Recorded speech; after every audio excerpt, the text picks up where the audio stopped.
সৌহার্দ্য অপলক তাকিয়ে রইল তরির চোখ জোড়ায়। সৌহার্দ্যের কপালে ভাঁজ পড়ল। ধীরে ধীরে সেই ভাঁজ গভীর হচ্ছে। সৌহার্দ্যের চাহনি দেখে তরির সাথে সাথেই চোখটা নামিয়ে নিল। সৌহার্দ্য তরির দুই গালে হাত রাখল। তরির মুখটা নিজের দিকে তুলে ধরে তীক্ষ্ণ দৃষ্টিতে তাকিয়ে বলল, আমার দিকে তাকাও। ঠিক সেভাবেই তাকাবে যেভাবে কিছুক্ষণ আগে তাকিয়েছিলে। তরি হতভম্ব হয়ে তাকিয়ে আছে সৌহার্দ্যের দিকে। সৌহার্দ্য তরির চোখের দিকে জহুরীর নজরে তাকিয়ে আছে। তরির চোখে যেন সে কিছু খোঁজার চেষ্টায় আছে, হয়তো চেনা কিছু, নয়তো অচেনা। কিছুক্ষণ এক দৃষ্টিতে তাকিয়ে থেকে সৌহার্দ্য বিরক্তিতে চোখ মুখ কুঁচকে ফেলল। তরির সামনে থেকে সরে দাঁড়ালো বিমর্ষ ভঙ্গিতে। কিসব হচ্ছে আমার সাথে নিজেও আমি বুঝতে পারছি না। যে পৃথিবীর মাটি থেকে চিরতরে হারিয়ে গেছে তাকে বারবার খুঁজি আমি। জানো তো তরি, মানুষের মন কখনো কোনো যুক্তি মানতে চায় না। হায়। সৌহার্দ্য নিজের হাতের ঘড়িটা খুলতে খুলতে কথাগুলো বলল। তরি অবুঝের মতো সৌহার্দ্যের দিকে তাকিয়ে আছে। সৌহার্দ্য ওর দিকে আর তাকালো না। মানসিক ক্লান্তিগুলো আবারও সারা শরীরে জেঁকে বসেছে। কি অসহ্যকর এক অনুভূতি। সৌহার্দ্য ওয়াশরুমে ঢুকতেই তরি বসা থেকে উঠে দাঁড়ালো। সন্ধ্যা হয়ে গেছে, একটু বাইরে যাওয়া প্রয়োজন। দুই পা বাড়াতেই পাশের টেবিলের উপরে থাকা সৌহার্দ্যের ফোন ও ওয়ালেটের উপরে নজর পড়ল ওর। সৌহার্দ্যের ফ্রেশ হয়ে আসতে বেশ ভালোই সময় লাগবে। তাই তরি সব দিকে সতর্কতার দৃষ্টি বুলিয়ে সৌহার্দ্যের ফোনটা হাতে নিল। ফোনটা অন করে দেখলো স্ক্রিনে পাসওয়ার্ড লকড অপশন এনেবেল করা। তরি হতাশ হলো। ওয়ালেটটা একবার চেক দেওয়ার জন্য হাতে নিল, যদি কোনো ক্লু পাওয়া যায়। কিন্তু ওয়ালেট খুলতেই এক সাইডে একটা ছবি দেখে তরি বিস্ময়ের শেষ প্রান্তে পৌঁছে গেল। বিস্ফোরিত দৃষ্টিতে অপলক তাকিয়ে রইল ছবিটার দিকে। মানে কি এসবের? সৌহার্দ্য তো অরুণীকে ভালোবাসে, তাহলে ওয়ালেটের ভাঁজে এই ছবিটা কেন? কি চলছে সৌহার্দ্যের মনে? সৌহার্দ্যের দাদি সবেমাত্র নামাজ শেষ করে উঠে দাঁড়িয়েছেন। পুজো হয়ে যাওয়া দেহটা নিয়ে খুঁড়িয়ে খুঁড়িয়ে হেঁটে বিছানায় বসলেন আয়েশি ভঙ্গিতে। তসবিটা হাতে নিবেন এমন সময় দরজার দিকে তাকিয়ে ভুরু কুঁচকে গেল দাদির। সৌহার্দ্য দাঁড়িয়ে আছে, এতক্ষণ যেন ওনার নামাজ শেষ হওয়ার অপেক্ষাতেই ছিল। কি হয়েছে রে নাতি, ওইখানে অমন করে দাঁড়াইয়া আসোস কেন? কিছু বলবি? সৌহার্দ্য কেশে স্বাভাবিক কণ্ঠে বলল, তোমার সাথে কথা ছিল। বলে ফেল, কি বলবি? সৌহার্দ্য ভেতরে এসে প্রবেশ করলো। হাতের তালুতে হাত ঘষতে ঘষতে বলল, তুমি এখন ফ্রি আছো তাই না? দাদি বিরক্ত হলো। হাতের ইশারায় পাশের খালি জায়গাটা দেখিয়ে দিয়ে বলল, এখানে বয়। আর এত ঘুরাইয়া কথা না বলে একটু ঝেড়ে কাশো তো দেখি। সৌহার্দ্য দাদির কথা শুনে মেরুদণ্ডটা সোজা করে বসলো। মনে মনে আশা করলো দাদি যেন তাকে সবটা বলে। মানসিক অশান্তি থেকে পরিত্রাণের প্রথম উপায় হলো ইতিমধ্যে যেসব ধোঁয়াশা তৈরি হয়েছে সেই সব ক্লিয়ার করা। আর সেটা করার জন্য সৌহার্দ্যকে সবটাই জানতে হবে। দাদি সবটা জানে কিনা সে ব্যাপারে সৌহার্দ্য নিশ্চিত নয়, কিন্তু দাদি যে অনেক কিছু জানে এটা নিয়ে তার মনে কোনো সন্দেহ নেই। তাই সে বেশ গুরুতর ভঙ্গিতে বলল, দাদি, আমি তরির ব্যাপারে তোমার কাছ থেকে সবটা জানতে চাই। সবটা মানে তুমি যা যা জানো। দাদির মুখের কৌতূহল নিমিষে যেন মিলিয়ে গেল। তিনি মুখটা মলিন করে ফেললেন। বললেন, তোরা যা জানোস আমিও তো তাই জানি। সুজাতা আমারে যতটুকু বলছে ততটুকুই তো জানি, এর বাইরে। দাদি প্লিজ, আমার সামনে এইসব বলে কোনো লাভ নেই, তুমি জানো। আর তোমাকে আমি আগে সবটা বলেছি না, অরুণীর সাথে আমার সম্পর্ক, ভালোবাসার অভিনয়, এই সবটা তুমি জানতে। আর কেউ না জানলেও তুমিই আমাকে বলেছিলে অরুণী আর মিস্টার আরমান কি কি করেছিল। আমি যে সবটা জানি এটা বাবা মাও জানে না। ওনাদের না জানিয়ে তুমি আমাকে সব কিছু বলেছিলে না? বলো, বলেছিলে না? সৌহার্দ্যের কণ্ঠস্বরটা দৃঢ় ঠেকছে। দাদি মাথা নাড়িয়ে বলল, আরে ওই ব্যাপারে আর এই ব্যাপার তো পুরাই আলাদা। ওইসব তো আমি জানতাম, তাই তোরে জানাইছি। এইখানে তরিরে নিয়া তো জানার মতো কিছুই নাই, ও তো সাধারণ একটা মেয়ে। সৌহার্দ্য বিরক্ত হলো, মুখ দিয়ে বিরক্ত সূচক শব্দ বের করে বলল, তুমি সত্যিটা বলবে না, তাই না? তুমি নিজেও জানো আমার সাথে মিথ্যা বলে কোনো লাভ নেই। আমার চোখকে ফাঁকি দেওয়া সম্ভব নয়। দাদি এবার অবাক হয়ে বলল, এতটা নিশ্চিত কেমনে হইলি তুই? চোখে দেখেছি, তরির চোখ খুব কাছ থেকে দেখেছি, আর দেখে এটাই বুঝেছি যে এমন কোনো সত্যি আছে যা আমি আজও জানি না। সৌহার্দ্যের ওপর থেকে নজরটা সরিয়ে দাদি বললেন, সব তোর মনের ভুল রে, ওইসব কিছুই না। সৌহার্দ্য দাদির ওপরে পরিপূর্ণ দৃষ্টি স্থাপন করে বলল, আচ্ছা, সবটা আমার মনের ভুল। তাহলে তুমি যেদিন প্রথম তরিকে দেখলে সেদিন কেন বলেছিলে যে তরির মুখের আদল তোমার অনেক চেনা? ওটা আমার মনেরই ভুল ছিল রে, সেটা আমি পরে বুঝতে পেরেছি। সৌহার্দ্য তাচ্ছিলের হাসি দিয়ে বলল, হাই, আচ্ছা, তাহলে আমাকে এটা বলো যে ও কথা বলতে পারে না জেনেও কেন ওকে মেনে নিলে? এখন এটা বলো না যে ও অসম্ভব সুন্দরী বলে তুমি ওকে মেনে নিয়েছো।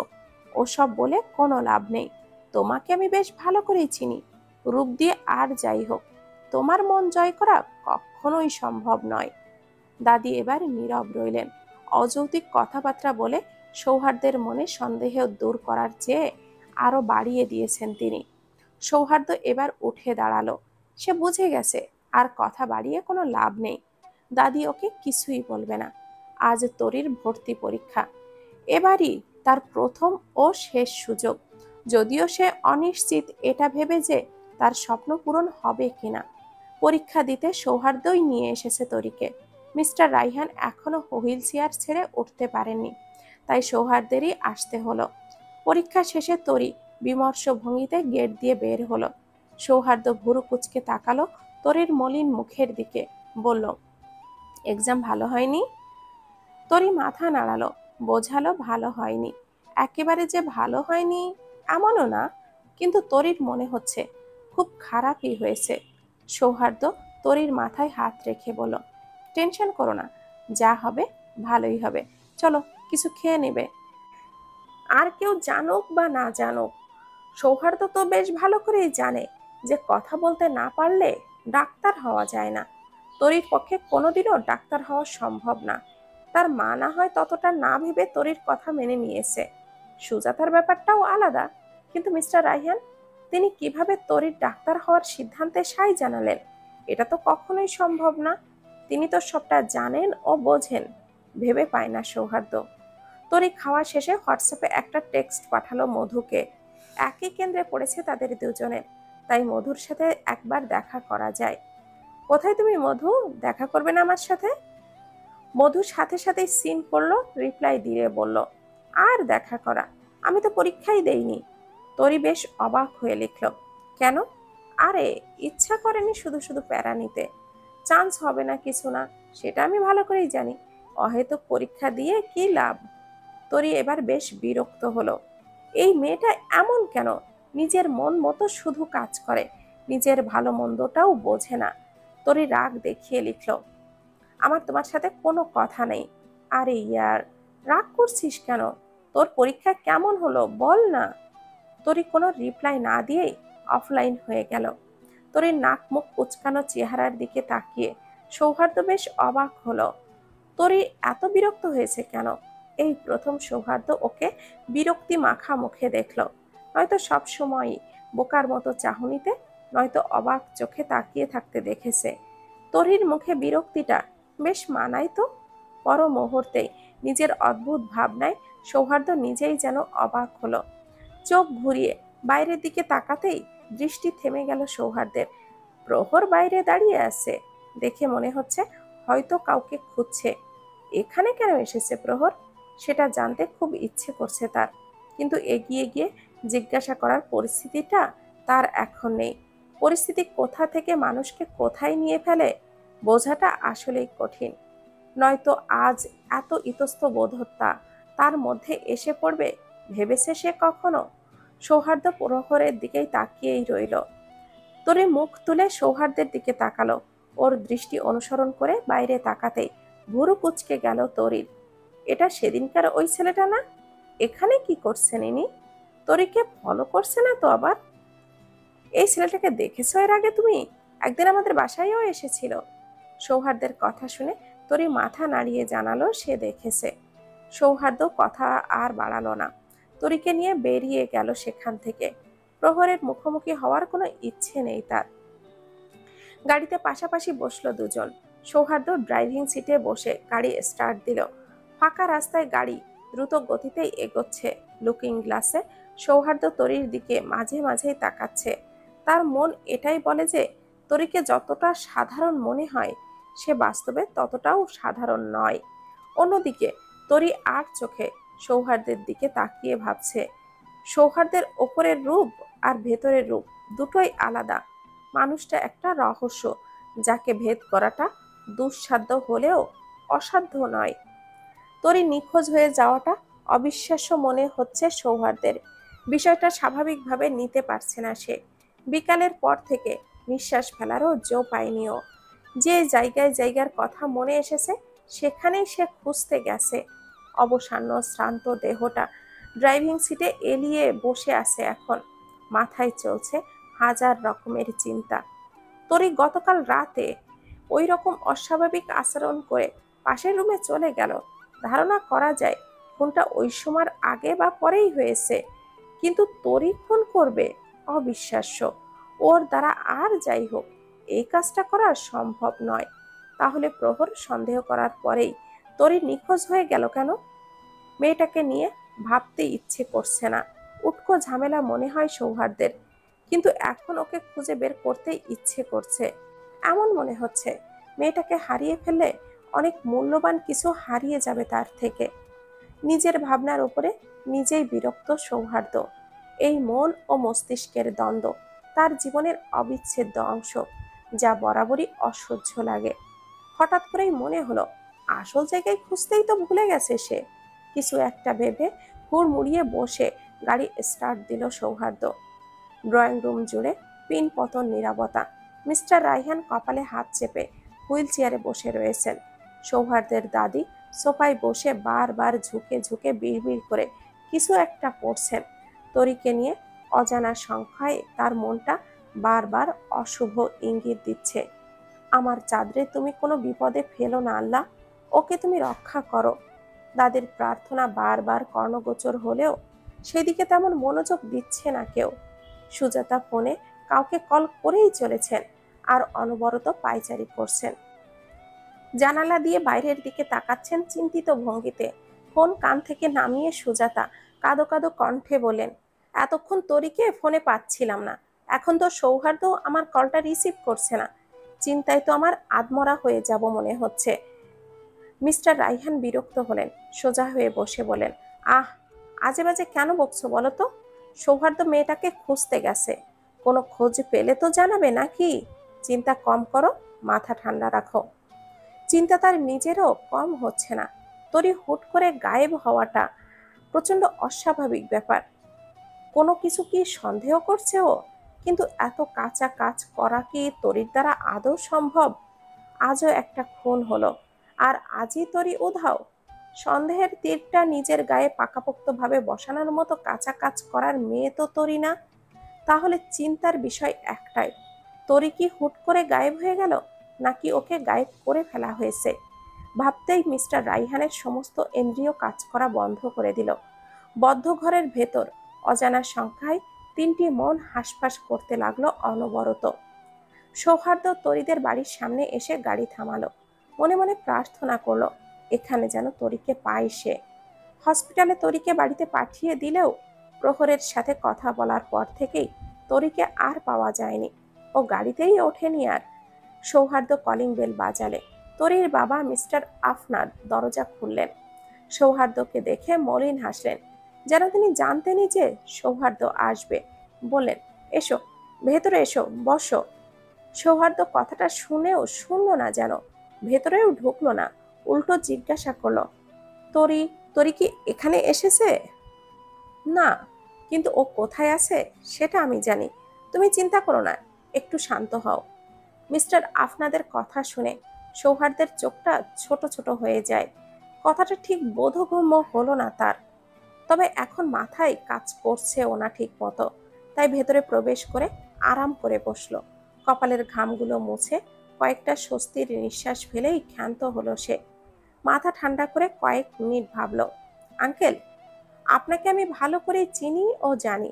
বাবার সবচেয়ে ভালো বন্ধুর কথা জিজ্ঞাসা করলে বাবা আপনার কথাই বলবেন, এটাও আপনিও জানেন। এখন আমাদের বিয়ের পর আপনাদের সম্পর্কটা আরো গভীর হয়েছে। মিস্টার আফনাদ শুকনো হাসলেন। তাকে উপর থেকে দেখে বোঝাই যাচ্ছে যে তিনি মনে মনে কিছু একটা বলার প্রস্তুতি নিচ্ছেন। সৌহার্দ্য তীক্ষ্ণ দৃষ্টিতে তাকে পর্যবেক্ষণ করতে করতে বলল, তোরই একটা সাধারণ মেয়ে, এটা বাইরের সবাই জানলেও যারা ওকে কাছ থেকে দেখেছে তারা জানে ও এতটাও সাধারণ নয়। ওকে নিয়ে সবার মনে অনেক প্রশ্ন, কিন্তু আমার মাথায় অজস্র প্রশ্ন জমাট বেঁধেছে। আর এই মুহূর্তে আমার এটাই মনে হচ্ছে যে আপনি আমার সব প্রশ্নের উত্তর জানেন। মিস্টার আফনাদ হুট করে বসা থেকে উঠে দাঁড়ালেন। সৌহার্দ্য আরো কিছু বলার আগেই তিনি ভেতরে চলে গেলেন। মিনিট না ঘুরতেই তিনি ফিরেও এলেন, এক হাতে একটা কফির মগ, আরেক হাতে এক গ্লাস কোল্ড ড্রিঙ্কস। সৌহার্দ্যের দিকে গ্লাসটা বাড়িয়ে দিয়ে বললেন, আমার মেয়েটা সাধারণ একটা মেয়ে, এটা সত্যি নয়, কিন্তু ওর চেয়ে অসহায় মেয়ে আর আছে কিনা আমার জানা নেই। এতটা দুর্ভাগ্য নিয়ে কেউ পৃথিবীতে এসেছে বলে আমার মনে হয় না। মানে? সৌহার্দ্যের চোখে প্রশ্ন। আফনাদ সাহেব চশমা খুলে চোখ মুছলেন, তবুও তার চোখ পুনরায় ভিজে গেল। তিনি ভাঙা কণ্ঠে বললেন, আজ আমি তরির জীবনের সবচেয়ে বড় সত্যিটা তোমাকে বলবো। আমি কখনো এই কথাটা কারোর কাছেই প্রকাশ করিনি, কারোর কাছেই না। তোমাকে বলবো কারণ তোমার সাপোর্ট ওর অনেক বেশি প্রয়োজন। সত্যিটা কি? আমি তরির জন্মদাতা পিতা নই, ও আমার পালিত সন্তান। সৌহার্দ্য অবাক চোখে তাকিয়ে আছে। এমন কিছু সে আশা করেনি। মিস্টার আফনাদ তরির বাবা নয়? তাহলে? আমি তো জানতাম তরি আপনার প্রথম পক্ষের সন্তান। তাহলে আপনি তরিকে অ্যাডাপ্ট করেছিলেন?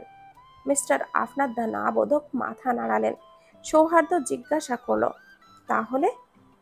মিস্টার আফনাদ এবার নিজের আবেগটাকে নিয়ন্ত্রণে পুরোপুরি ব্যর্থ হলেন। কান্নার গতি অস্বাভাবিকভাবে বেড়ে গেল তার। তার চোখের সামনে ভেসে উঠছে তার জীবনের দেখা সবচেয়ে ভয়াবহ রাতের দৃশ্য। পৃথিবীর কদার্যতার সবচেয়ে নিকৃষ্ট রূপ তিনি সেই রাতেই দেখেছিলেন হয়তো। আমি তরিকে মাটির নিচ থেকে খুঁড়ে বাঁচিয়ে এনেছি।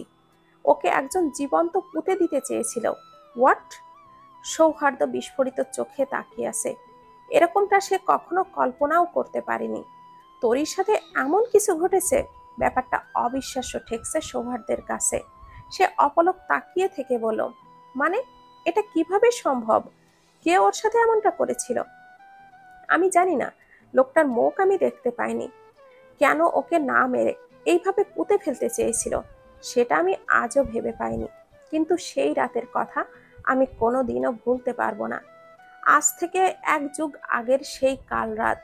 প্রচন্ড ঝড় ছিল সেই রাতে। অফিস থেকে একই গাড়িতে বাড়ি ফিরছিলাম আমি আর তোমার বাবা।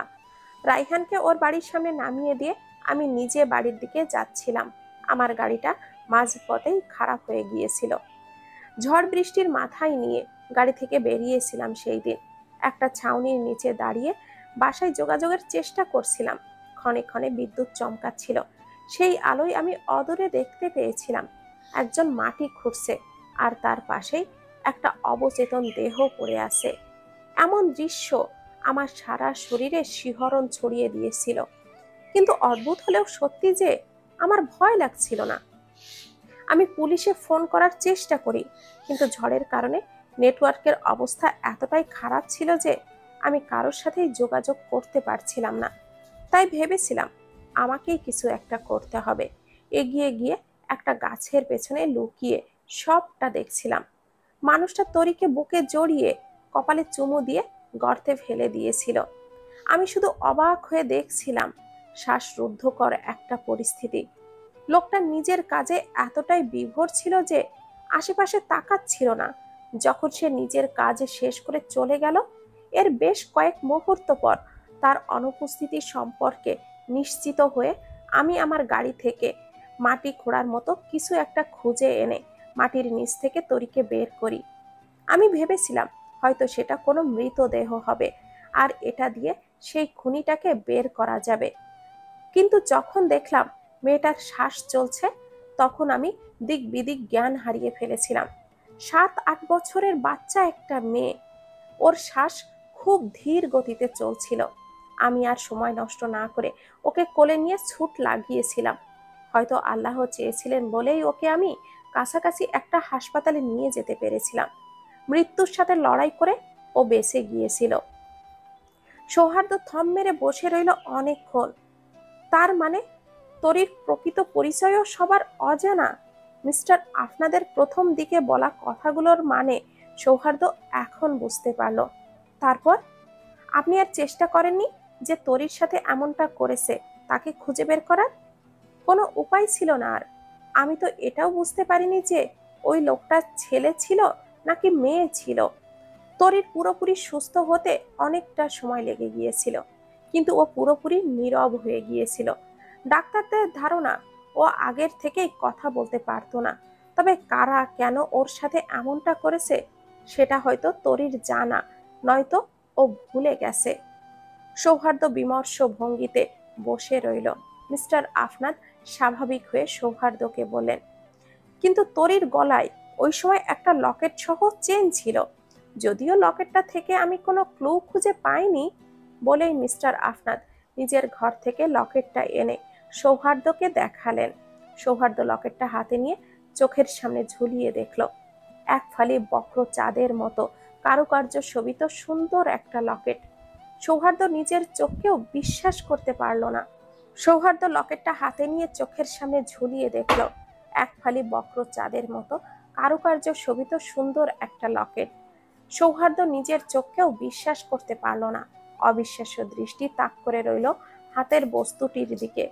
চশমার আড়ালে থাকা রক্তিম চোখ জোড়া জলজল করে উঠল। সৌহার্দ্যের শুকনো ওষ্ঠ থেকে নিঃসৃত হলো একটি মাত্র শব্দ, চাঁদ।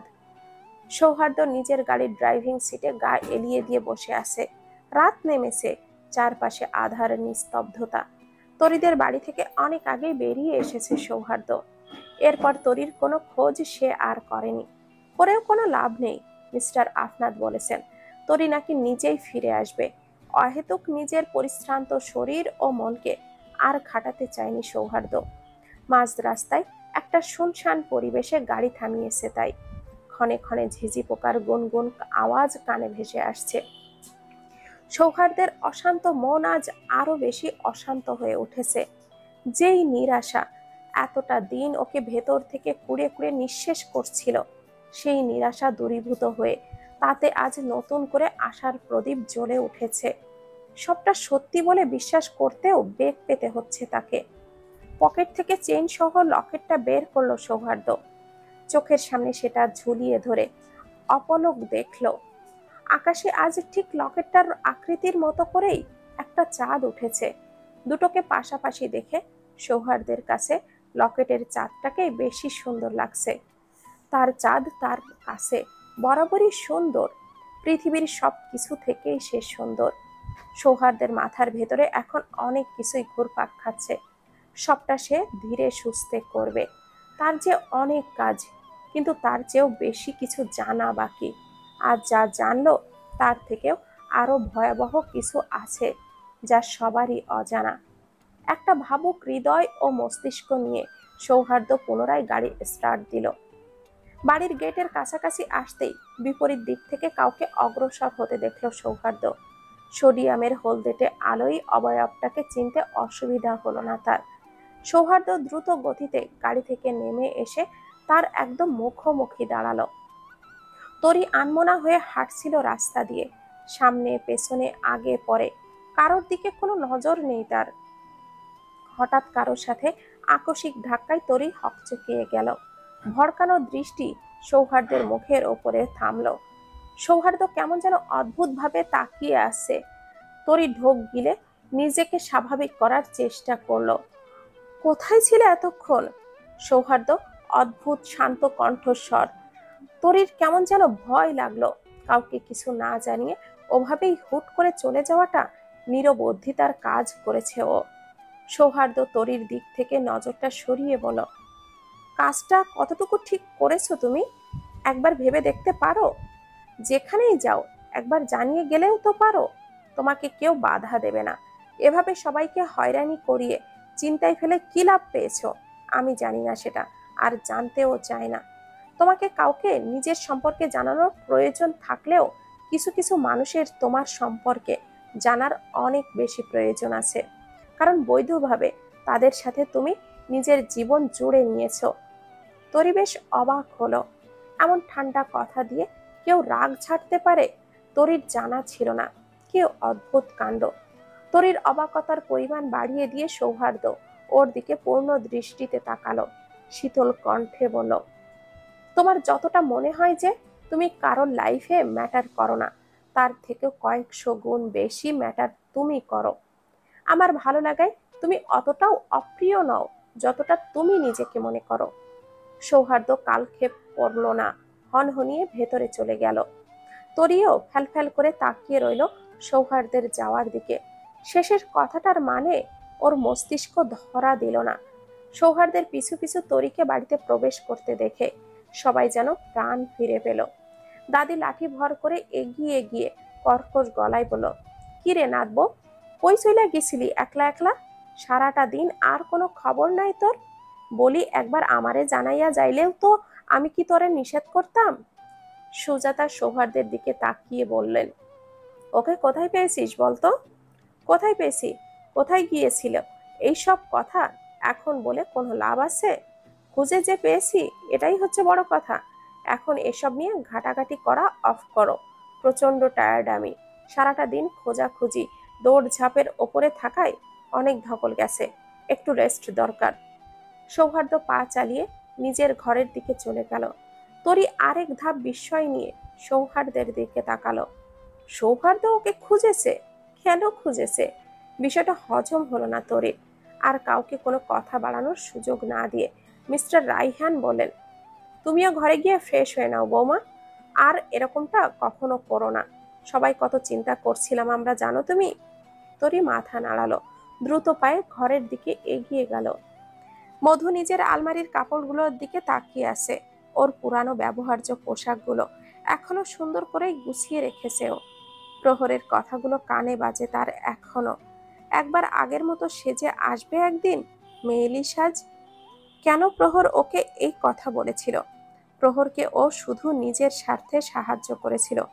তরির খবরাখবর প্রহরকে দেওয়ার পেছনে ওর নিজের স্বার্থ ছিল বলেই ও প্রহরের সাথে যোগাযোগ রেখেছে এই কয়দিন। কিন্তু এখন তো আর এইসবের কোনো প্রয়োজনীয়তা নেই। ভাবনার মাঝেই মধু দড়াম করে আলমারিটা লাগিয়ে দিল। মানুষের অতীতের সুন্দর মুহূর্তগুলো মনে তেমন দাগ না কেটে থাকলেও অতীতের তিক্ততাগুলো মানুষে কখনোই ভুলতে পারে না। প্রহর ওর অতীতের অতি সুন্দর একটা অধ্যায় ছিল, শুধুমাত্র একটা অপ্রত্যাশিত উপসংহারের জন্য এখন সেটা তার জীবনের সবচেয়ে তিক্ত অধ্যায়ে পরিণত হয়েছে। শুধুমাত্র প্রহরের জন্যই সে বেঁচে থেকেও বেঁচে নেই, ভালো থেকেও ভালো নেই। তার জীবনের সবকিছুই ধ্বংস হয়ে গেছে শুধুমাত্র এই প্রহরের কারণে। বারবার ফোনটা ভাইব্রেট হচ্ছে। সেদিনের পর থেকেই মধুই প্রহরের সাথে যোগাযোগ বন্ধ করে দিয়েছে। নিতান্তই বাধ্য হয়েই প্রহরের সাথে যোগাযোগ রেখেছিল এতদিন, কিন্তু সেদিনের পর থেকে ওর ভেতরে জমে থাকা ঘাটা আবারও পীড়া দেওয়া শুরু করেছে। পরীক্ষায়ও বসেনি সেই কারণে। এই কয়েকদিনে প্রহর সেরকমের চেষ্টা করেছে মধুর সাথে যোগাযোগ করার, কিন্তু মধু হোস্টেলও চেঞ্জ করে ফেলেছে। প্রহর চাইলে ওকে খুঁজে বের করে দেখতে পারত, তবে ও চায় মধু ওর সাথে স্বেচ্ছায় কথা বলুক। শেষবারের মতো একবার কথা বলবে না? শুধু শেষবার। মেসেজটা স্ক্রিনে ভেসে উঠলেই মধু অপর থেকে দেখল, শুধু সিন না করেই প্রহরকে ব্লক করে দিল সব জায়গা থেকে। না, যা শেষ হয়ে গেছে তা আবার শুরু করা যায় না। ভাঙা জিনিস জোড়া লাগে না কখনো। মধু নিজের জীবনকে দ্বিতীয়বার সুযোগ দিতে চায় না। সে যেমন আছে তেমন করেই বেঁচে থাকতে চায়, হোক না সেটা একা কিংবা নিঃসঙ্গ। একাকিত্বের এক অদ্ভুত সৌন্দর্য আছে। সবার ভাগ্যে সেই সৌন্দর্য উপভোগের সুযোগ থাকে না, আর যার ভাগ্যে থাকে তার চেয়ে দুর্ভাগ্যও আর কারোর নেই। সৌহার্দ্য বাড়ি ফেরার পর থেকেই তরির সাথে একটা কথাও বলেনি। তরির ভীষণ গায়ে লাগছে ব্যাপারটা। ঠান্ডা মাথায় রাগ করে কথা বন্ধ করে দেওয়ার মানুষগুলো খুব ভয়ঙ্কর হয়। এদের রাগ ভাঙে না সহজে।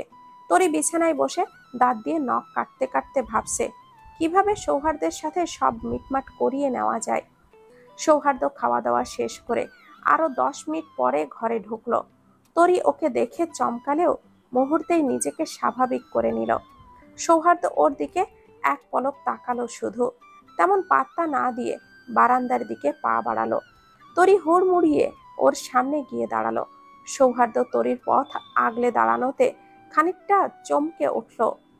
ওকে অবাক করে দিয়ে তরি নিজের কান ধরে অসহায় মুখ করে তাকালো, মাথা নাড়িয়ে হাতের ইশারায় বলল, সে আর কোনোদিনও এরকম করবে না। সৌহার্দ্য ভুরু কুঁচকে ওর দিকে তাকিয়ে রইল কিছুক্ষণ, হাত বাড়িয়ে চোখের ইশারায় বোঝালো কথা দিতে। তরি সৌহার্দ্যের হাতের দিকে তাকিয়ে আবারও ওর মুখের দিকে তাকালো। সৌহার্দ্য ভুরু নাচালো। তরি বুঝতে পারলো কথা না দিলে সৌহার্দ্য ওর সাথে আর কথা বলবে না। ইতস্তবোধ নিয়েই তরি বাধ্য হয়ে সৌহার্দ্যের হাতের ওপরে হাত রাখলো। সম্মতিপূর্ণ প্রথম স্পর্শ। হাতের দিকে সৌহার্দ্য অদ্ভুত ভঙ্গিতে হাসলো। হাসির মানেটা তরি বুঝতে পারল না। তরির হাতটা আগলে নিয়ে ওর অবুঝ চাহনির দিকে তাকিয়ে সৌহার্দ্য বলল, ঘুমিয়ে পড়ো, অনেক রাত হয়েছে। তরি মাথা নাড়িয়ে বিছানার দিকে চলে গেল। সৌহার্দ্য বারান্দায় গিয়ে দাঁড়ালো অনেকক্ষণ। যখন ঘরে ফিরে এলো তখন মাঝরাত, ঘড়ির কাঁটা 3টার কাছাকাছি। তরি নিশ্চিন্তে ঘুমাচ্ছে। ওর ঘন ঘন নিঃশ্বাসের শব্দ সৌহার্দ্যের কানে আসছে। জানালা ভেদ করে এক ফালি চাঁদ দেখা যাচ্ছে, যার আলো সরাসরি তরির মুখের উপরে পড়ছে। সৌহার্দ্য ওর মাথার কাছে গিয়ে বসলো। তরির ঘুমান্ত মুখের দিকে তাকিয়ে আপন মনে বলল, আমার চাঁদের কাছে ওই আকাশের চাঁদের সৌন্দর্য বরাবরই ফিকে হয়ে যায়, কারণ আমার চাঁদের পূর্ণিমায় প্রণয়াসক্ত হই আমি, যা ওই সাধারণ চাঁদ কখনো করতে পারবে না আমায়। প্রণয়াসক্ত পূর্ণিমা শুধু আমার চাঁদই আমার জীবনে নিয়ে আসতে পারে। শুধু আমার চাঁদেরই সেই ক্ষমতা আছে, কারণ সে আমার চাঁদ, শুধুমাত্র আমার। সৌহার্দ্য তোকে ঠকিয়েছে, ভালোবাসার নাটক করেছে ও তোর সাথে, নয়তো এত সহজে তোকে ভুলে গিয়ে ওই বোবা মেয়েটাকে নিজের বউ বলে মেনে নিল কেন? ওর নিশ্চয়ই কোনো স্বার্থ আছে। নিজের বাবার বলা এতগুলো কথায় কোনোরূপ প্রতিক্রিয়া ব্যক্ত না করলেও শেষাক্ত কথাটা শুনে অরুণী নড়ে চড়ে বসলো। ভুরু কুচকে তাকালো আরমান সাহেবের রাগী মুখটার দিকে। পর মুহূর্তেই সকল সংশয় মন থেকে সরিয়ে নিল। আবারও দেওয়ালের সাথে ঘেঁষে গুটি টুটি মেরে বসে রইল সে। আরমান সাহেব অরুণীর পাশে গিয়ে বসলেন। মেয়ের মাথায় স্নেহের হাত রেখে বলেন, কেন এমন করছিস মা? নিজেকে স্বাভাবিক কর। একটা প্রতারক ছেলের জন্য এইভাবে নিজের জীবনটাকে শেষ করে দিবি? অরুণী রক্তিম দৃষ্টিতে তাকালো তার বাবার দিকে, ঝাড়া মেরে তার হাতটা সরিয়ে দিল নিজের মাথার ওপর থেকে। কর্কশ গলায় বলল, শাট আপ বাবা। সৌহার্দ্যকে প্রতারক বলার সাহস আর কখনো দেখাবে না, নয়তো আমি ভুলে যাব যে তুমি আমার বাবা। বলেই অরুণীর হাতে থাকা একটা ফুলদানি অদূরে ছুঁড়ে ফেলল। আরমান সাহেব দ্রুত গতিতে সরে গেলেন নিজের মেয়ের কাছ থেকে।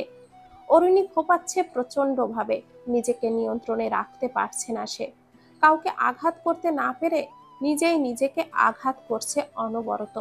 আরমান সাহেব চোখ ঘুরিয়ে দেওয়াল ঘড়ির দিকে তাকালেন। 6 ঘন্টা পেরিয়ে গেছে অনেক আগেই। অরুণীকে এখন ঘুমের ঔষধ না দিলে ওকে নিয়ন্ত্রণে রাখা কোনো মতেই সম্ভব নয়। আরমান সাহেব পাশের ড্রয়ার থেকে একটা প্যাকেট নিলেন। হিসাব করে দেখলেন তিনি অরুণীকে দ্বিতীয় ইনজেকশনটা দিয়েছেন 1 সপ্তাহ আগে। এরপর থেকে অরুণীর আচরণে প্রচুর পরিবর্তন এসেছে। তার মানে তার পরিকল্পনা অনুযায়ী সবটা আগাচ্ছে। আজকে অরুণীকে তৃতীয় ইনজেকশনটা দেওয়াবেন তিনি। এই জন্য ওর শরীরে ঘুমের ইনজেকশনটা পুশ করাটা জরুরি। তাই তিনি তড়িৎ গতিতে সিরিঞ্জটা ফিল ইন করে অরুণীর কাছে গেলেন। অরুণীর হাত ধরতেই সে ক্ষিপ্ত নজরে তাকালো, কিন্তু কিছু বুঝে ওঠার আগেই আরমান সাহেব বেশ নিষ্ঠুরভাবে অরুণীর হাতে ইনজেকশনের সুচটা গেঁথে দিলেন। অরুণী একটা চিৎকার দিল, কিন্তু সেই চিৎকারের তীব্রতা ধীরে ধীরে হ্রাস পেল, আর অরুণী নিজেকে এলিয়ে দিল কোনো এক অন্ধকার রাজ্যে। দেখুন মিস্টার আরমান, আপনি যেটা চাইছেন সেটার পরিণতি কিন্তু মোটেও ভালো হবে না।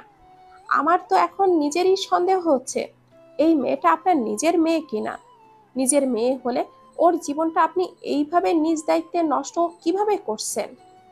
আরমান সাহেব ডাক্তারের দিকে রাগী দৃষ্টিতে তাক করে বললেন, আমার মেয়েকে নিয়ে আমি কি করব সেটা আপনার বলে দিতে হবে না।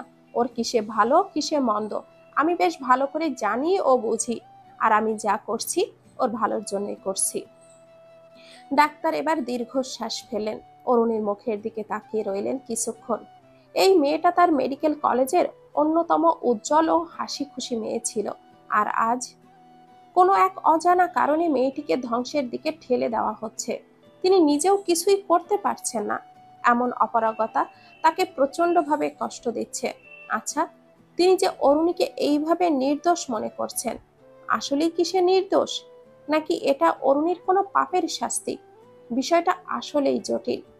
সকাল থেকেই আকাশে মেঘ জমেছে। ঠিক আকাশের মেঘের মতোই মন খারাপের কালচে মেঘ জড়ো হয়েছে তরির মনেও। স্বপ্ন, এই জিনিসটা প্রচন্ড অদ্ভুত। আর সেই স্বপ্নের সাথে যখন জীবনের রং মিশে যায়, হাজারো আশার যোগসূত্র তৈরি হয়। যখন সেই স্বপ্ন পূরণের মাঝেই মানুষের জীবনের সুখগুলো পুঞ্জীভূত হতে হতে একাকার হয়ে যায়, ঠিক তখনই মানুষ স্বপ্নটাকে নিজের জীবনের সবচেয়ে বড় অংশ বলে মনে করে। পৃথিবীর সকল কিছুর অস্তিত্ব সেই স্বপ্নের সামনে ফিকে হয়ে দাঁড়ায়, আর সেই স্বপ্নভঙ্গ যেন জীবনের সব রঙগুলো এক মুহূর্তেই ছিনিয়ে নিয়ে যায়। এমনটা হওয়ার পেছনে মনস্তাত্ত্বিক নানান কারণ জড়িত বলে প্রায় সব মানুষই এই রকম মন মানসিকতা নিজের ভিতরে পুষে রাখে। তরির মানসিক পরিস্থিতি ঠিক সেই রকমই বর্তমানে। তরি আজ অ্যাডমিশন টেস্টের রেজাল্ট দেখার পর থেকে নিজের প্রতিক্রিয়া সম্পর্কে বেশ সন্দিহান, বেশ গুমট হয়ে দাঁড়িয়ে আছে সে বারান্দায়। অনেকটাই নির্বিকার নীরব সে আজ। এভাবে মন খারাপ করলে কোনো সমাধান পাওয়া যাবে না। যা হয় ভালোর জন্যই হয়, এই ধ্রুব সত্যটাকে মেনে নাও। তরি পেছনে ঘুরল না। সৌহার্দ্যের প্রতিটি কথা তার ইন্দ্রিয়ে পৌঁছালেও তেমন ভাবাবেগ দেখালো না সে। আচ্ছা, তার কি কান্না করা উচিত? কিন্তু তার যে হাজারো কষ্টেও কান্না পায় না। কাঁদতে সে ভুলেই গেছে সেই সুদীর্ঘ কাল আগে। মন থেকে শেষ যেদিন কেঁদেছিল, সেদিনই তার চোখের সব পানি ফুরিয়েছে। এরপর যতবারই কাঁদতে হয়েছে, সবটাই ছিল নাটকীয়তা, লোকসম্মুখে ঘটনা প্রবাহের স্বাভাবিকতা উপস্থাপন করার অভিনয় মাত্র।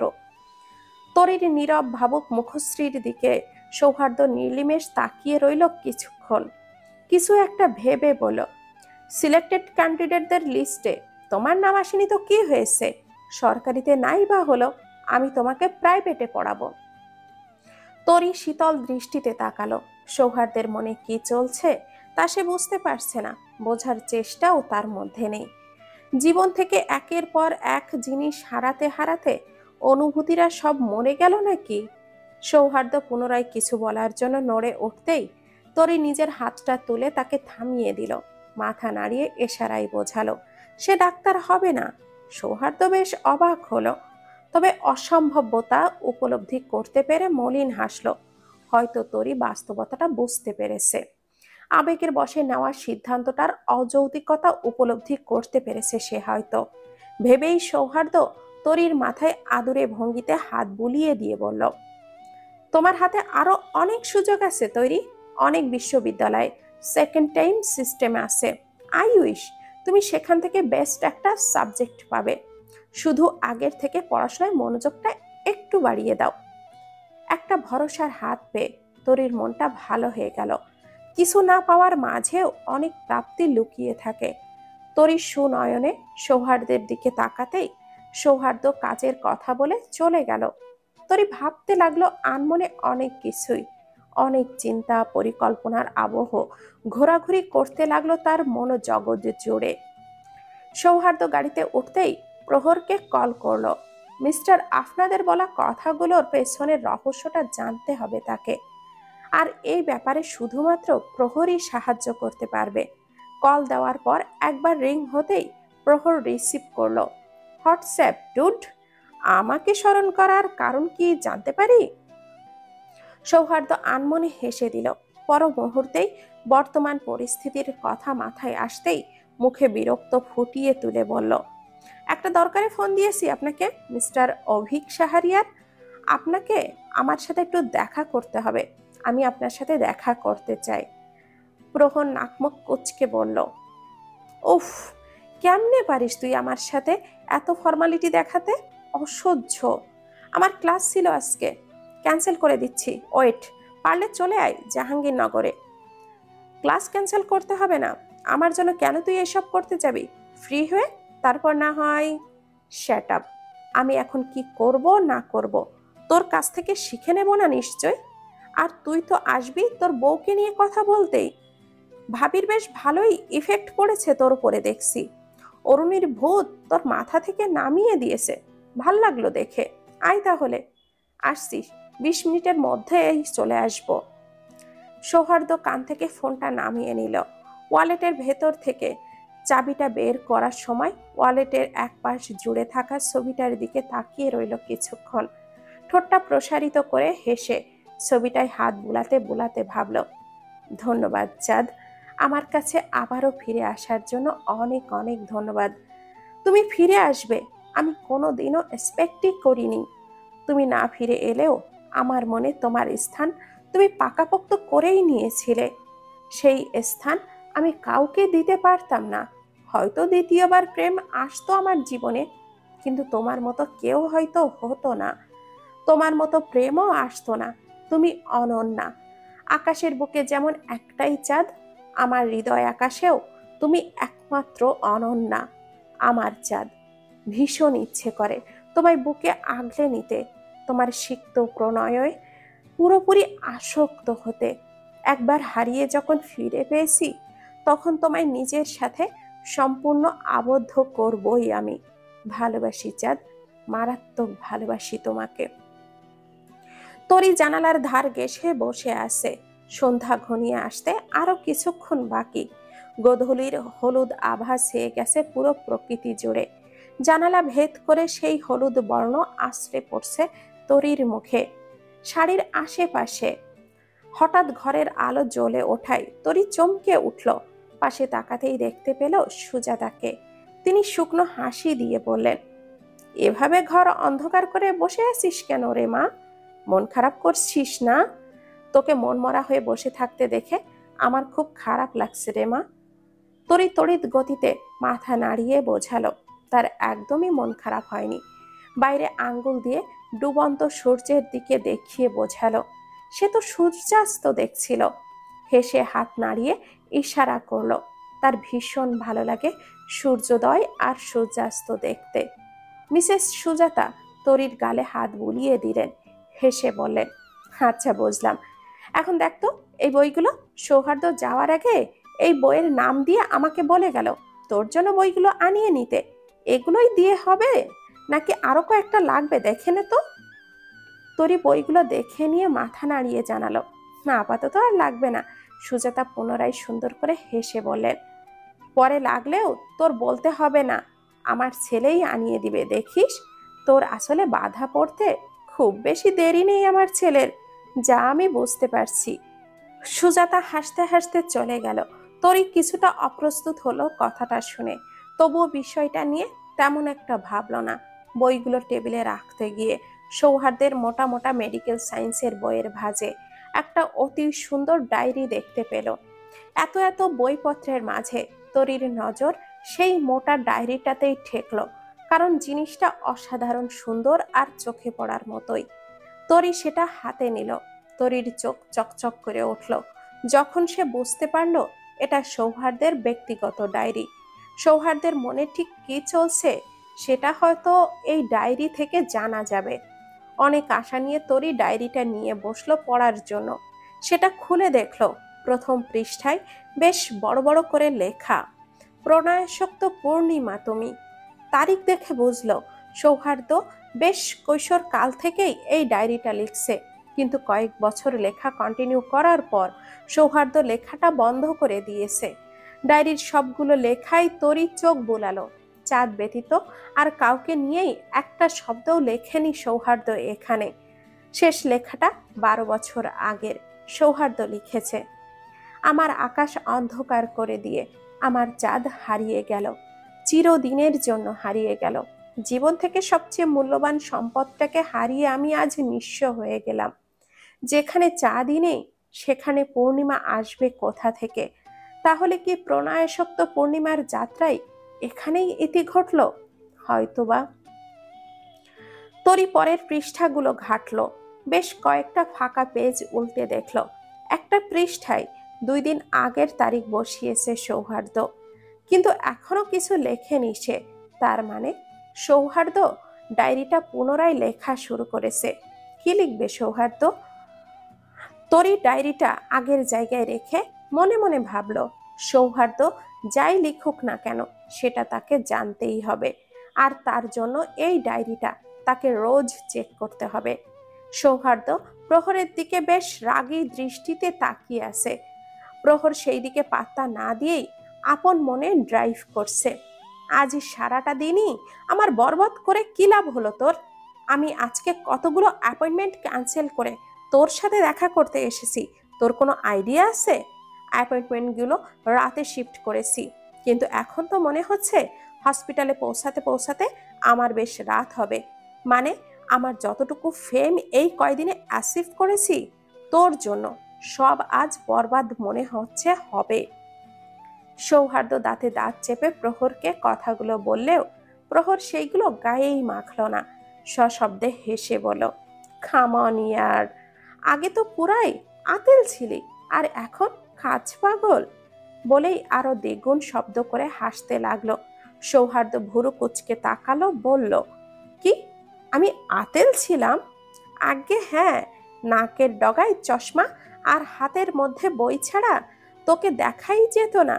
ডিএমসিতে অন্যতম পড়ুয়া বালক তো আপনিই ছিলেন একমাত্র। প্রহর হাসতে হাসতে গাড়ি ব্রেক করলো, ঠোঁটের মাঝে একটা সিগারেট চেপে ধরে লাইটার দিয়ে সেটা জ্বালালো। একটা টান দিয়ে পাশে তাকাতেই দেখলো সৌহার্দ্য চোখটা ছোট ছোট করে ওর দিকেই তাকিয়ে আছে। প্রহর ভ্রু নাচিয়ে ইশারায় বলল, কি এই অভ্যাসটা আবার কবে থেকে হলো শুনি? টিচিং প্রফেশনে থেকে স্মোক করিস কিভাবে বলতো তুই? ঠিক যেইভাবে তুই ডাক্তারি পেশায় থেকে করিস সেভাবেই।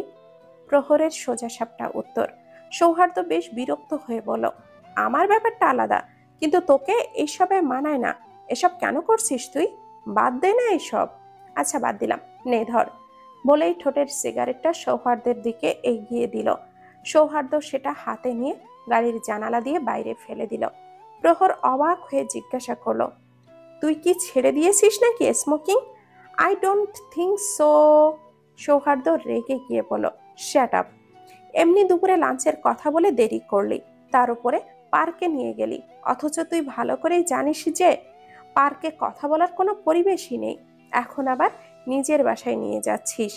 তুই যদি মনে করে থাকিস যে আগের পুরানো স্মৃতি আমার চোখের সামনে এইভাবে তুলে ধরলে আমি তোর করা অন্যায় সব ভুলে যাব, তোকে ক্ষমা করে দেব, সেগুড়ে কিন্তু বালি। তুই একটা প্রতারক, আর প্রতারকের কোনো ক্ষমা নেই। প্রহর কথাগুলো শুনে বেশ মলিন হাসলো, তারপর বলল, অথচ সেই প্রতারককেই আজও তোর বিশ্বস্ত বলে মনে হয় রে। এজন্যই, শুধুমাত্র এজন্যই আমার কাছে এসেছিস আজ, নিজের মনের জমে থাকা সংশয়গুলো দূর করার জন্য। আমাকে ছাড়া আর কাউকে বিশ্বাস করে উঠতে পারিসনি, তাই না? সৌহার্দ্য বেশ অপ্রস্তুত হলো। প্রহর পরিস্থিতি স্বাভাবিক করতে গিয়ে বলল, তোর কথা গায়ে মাখি না আমি, এগুলো বলাই স্বাভাবিক, কিন্তু সবকিছুর আড়ালেও একটা সত্য থাকে, সেই সত্যিটা আমি সঠিক সময়েই প্রকাশ করব। প্রহর গাড়ি থেকে নেমে গেল, সৌহার্দ্যও নামলো। প্রহরের কথাগুলোর মানে সে বুঝে উঠতে পারল না, ওকে কিছু জিজ্ঞাসা করতেও পারল না।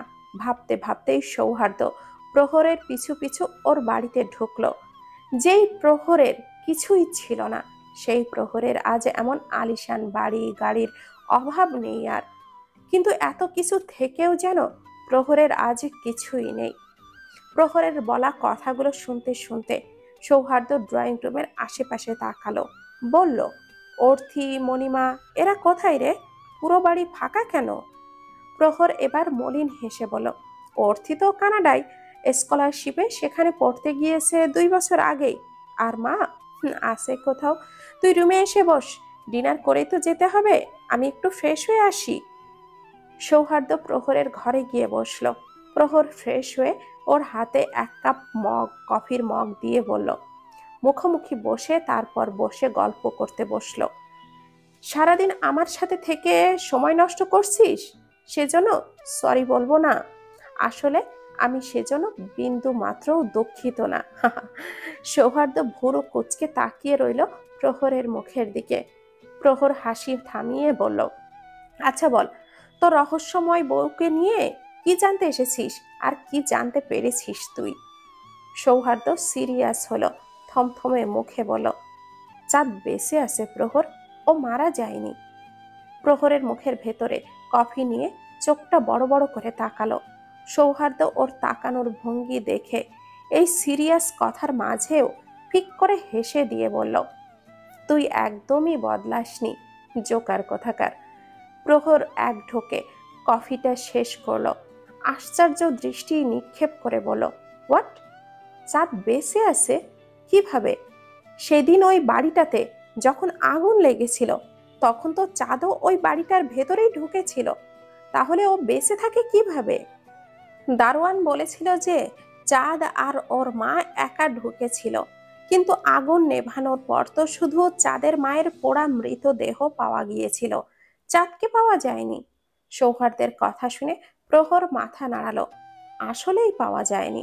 তারপর বলল, ধারণা করা হয়েছিল যে চাঁদ অনেক ছোট ছিল আর ওর দেহটা এমনভাবে পুড়েছিল যে আর খুঁজে পাওয়া যায়নি। তবে এই যুক্তিটা আমার কাছে নিতান্তই অমূলক লেগেছে। সে যাই হোক, তুই হঠাৎ চাঁদকে নিয়ে পড়লি কেন? সৌহার্দ্য তরির বাবার কাছ থেকে শোনা সব ঘটনা প্রহরকে খুলে বলল। পকেট থেকে লকেট সহ চেনটা বের করে দেখিয়ে দিয়ে বলল, এটা চাঁদের গলায় থাকতো সব সময়। এটা যদি ওই সময় তরির গলায় পাওয়া গিয়ে থাকে, তার মানেটা কি বুঝতে পারছিস তুই? তার মানে তরি কি চাঁদ? সৌহার্দ্যের চিন্তিত মুখের দিকে তাকিয়ে প্রহর অবাক কণ্ঠে বলল, তাহলে সেদিনের ঘটনার পেছনে কেউ তো ছিল। এটা সম্পূর্ণই পরিকল্পিত। তরির মাকে খুন করা হয়েছে আর তরিকেও ওইভাবে পুঁতে ফেলা হয়েছে। কিন্তু কে আছে এসবের পেছনে? আর ওই দিন দারোয়ান মিথ্যা কেন বলেছিল তাহলে? সৌহার্দ্য ভাবুক ভঙ্গিতে বলল, সবটা জানতে হলে আমাদের আগে ওই দারোয়ানকে খুঁজে বের করতে হবে। ও অনেক কিছুই জানে, রহস্য ভেদ না হয় ওকে দিয়েই শুরু করা যাক।